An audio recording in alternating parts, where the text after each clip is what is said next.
Hello, my name is Bekah Tonn. My topic is sleep education for college students. So looking at my Pico question, it states, in college students, how does education regarding good sleep habits compared to no education affect the quality of sleep? Looking at the background of this topic, as you can see there's a big number of college students that admit to actually struggling with a sleeping disorder. And you can see there how they defined sleep and sleepiness throughout the day. There are many factors that affect sleep and sleepiness in college students. Some are external, some are internal. You can see there that some of the factors I mentioned are sports, job, anxiety, depression. And we know that college students are under a lot of stress and they also struggle with a lot of anxiety and depression. So it puts them at a higher risk to have bad quality of sleep. And so why is this an important subject for nursing? Well, we know that sleep can directly affect your physical and mental health. And having a sleeping disorder or having bad sleep quality, especially for an extended period of time, combined with the amount of stress that college students are under, it can cause chronic physical and mental health problems that can lead to even more chronic and physical mental health problems later on in life.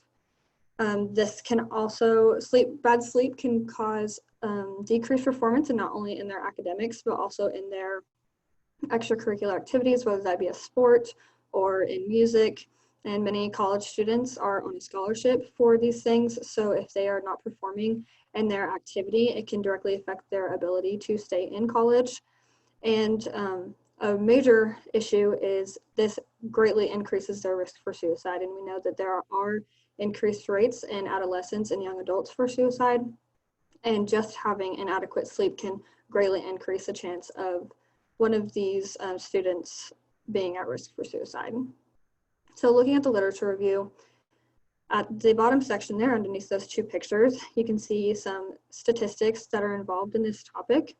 I just want to point out a couple. So you see in that second bullet there that 27% of college students are at a risk for at least one sleeping disorder. But the statistic that I found that was amazing to me was the 16% of college students are at risk for narcolepsy, compared to less than 1% of the general US population.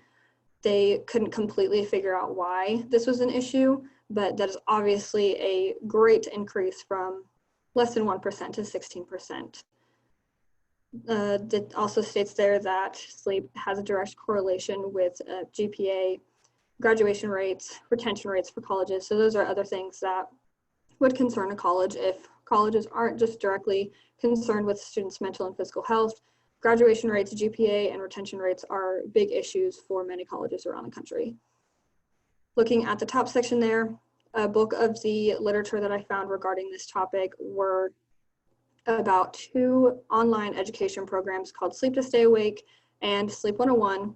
Both of them are similar in a lot of ways and have some differences, but in conclusion, they both stated and supported the fact that sleep education for college students is very important and can have a lot of positive outcomes for college students, and especially for those students that already struggle with a sleeping disorder or are at higher risk for issues like anxiety, depression, or have higher stress levels. It can really benefit these students just to give them a little more education on sleep hygiene, how to implement those practices into their daily lives, and how that can affect them long term. The two CUSIN competencies that I used were evidence-based practice and teamwork and collaboration.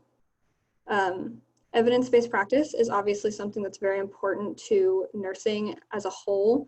We often change things that we've done for a long period of time because it has been researched and has been proven that there's a better way to do it.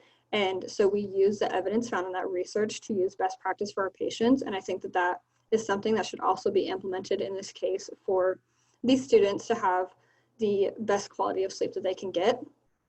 And then the other CUSIN that I used was teamwork and collaboration. And of course, everybody knows in any form of healthcare, teamwork and collaboration is an extremely important part, but especially in this case, you have so many people that are involved in big decisions and decision making and implementing changes on campus, and for the nurse on campus to be able to work and talk with coaches, counseling staff, advisors, admission people, everybody that are involved in implementing change on campus need to collaborate in order to implement these changes that benefit these students. So some of these changes you can see down in my recommendations section, and these can all be implemented by the campus nurse, but obviously would need other help from professors and advisors and administration to be able to implement these things. So these things are like screening for sleeping disorders.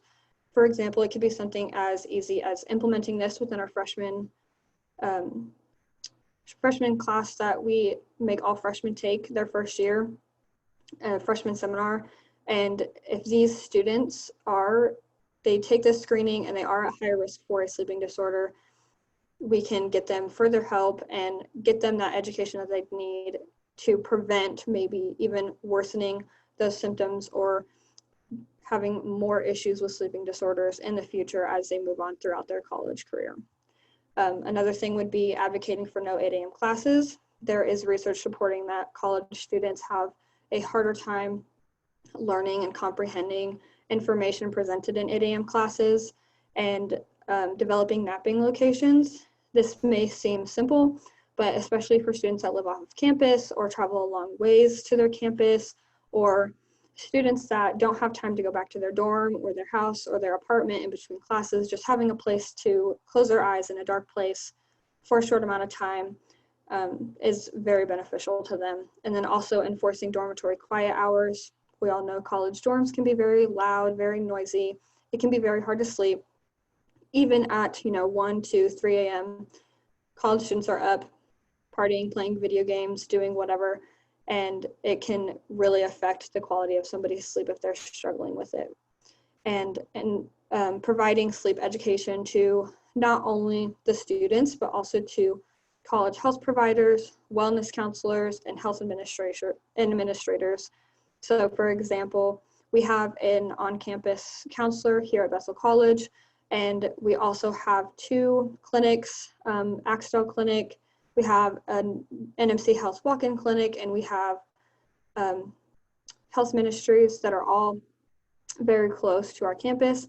And those would be examples of where we could help give them education to then educate their patients that may be college students from surrounding colleges or from Bethel College, to where we could get education to them, and then they can then pass it on to their patients that they may be seeing, that are college students that they could be seeing those providers for sleeping issues. So in conclusion, sleeping disorders are obviously prevalent among college students, and they play a really important role in not only their academics, but almost every aspect of their life. And it also directly affects their academic performance, that directly affects their GPA, if they stay in college, if they leave college. And sleep education paired with the other recommendations that I mentioned can greatly increase the sleep quality among college students. So this is my topic, and thank you for listening.